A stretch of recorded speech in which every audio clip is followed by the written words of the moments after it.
This is our first Authors in Argus event. So this is part of a 3-part series for the summer with a bunch of different authors in Argus at all the different events.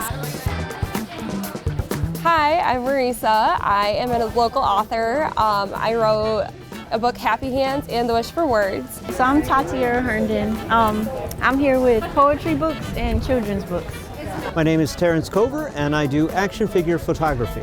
My name is Jessica Mayfield Ashwood. I am a local author and a therapist. My name is Eric Willis.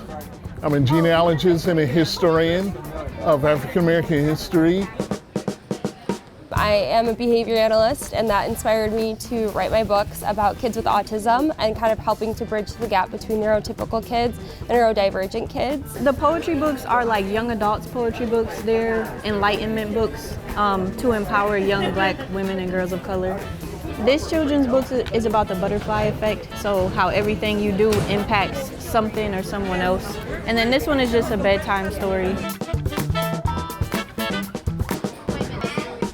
So it started, I went to film school, and after that I did independent filmmaking for 10 years, and I felt like I was a failure and hadn't done anything in the industry. So I looked around and I saw I had a whole bunch of action figures, and I had all this skill set with filmmaking, and I said I'm going to combine the two, and then I did this.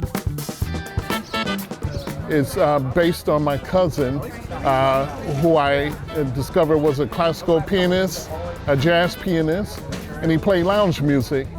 And I also discovered that he was involved in racial passing.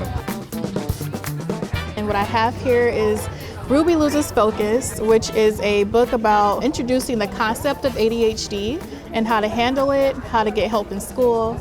I also have another book, Amethyst Has a Worry, which is a book about identifying worry and anxiety in children and helping them cope with it. I decided to start kind of writing books and focusing a little bit more on how can I make books that are for everybody and not just kids who are neurotypical or neurodivergent, especially because I feel like there's such a gap that needs to be bridged between our friends with autism and those who don't have autism. I started out doing recreations of comic book covers with the action figures that I had, and then from there I expanded into doing stuff that I felt was more expressive or original ideas and such. And so now I do things on a couple of different themes. I do a lot of horror movie stuff. I do the Skeleton series, is sort of dark art, and then I also do a bunch of Gumby photography as well. I feel like writing comes really naturally to me. It's just a way of expression for me. And I also really wanted to inspire people. So that's the biggest thing. So the intent has always been to uplift as many local artists and authors as we can, whether it be their first book and their first sale, or anyone who's been tabling for a long time, have a whole bunch of books to sell and show us. We try to get as many people from both Sterling Heights and all around Michigan as we can to sell their books.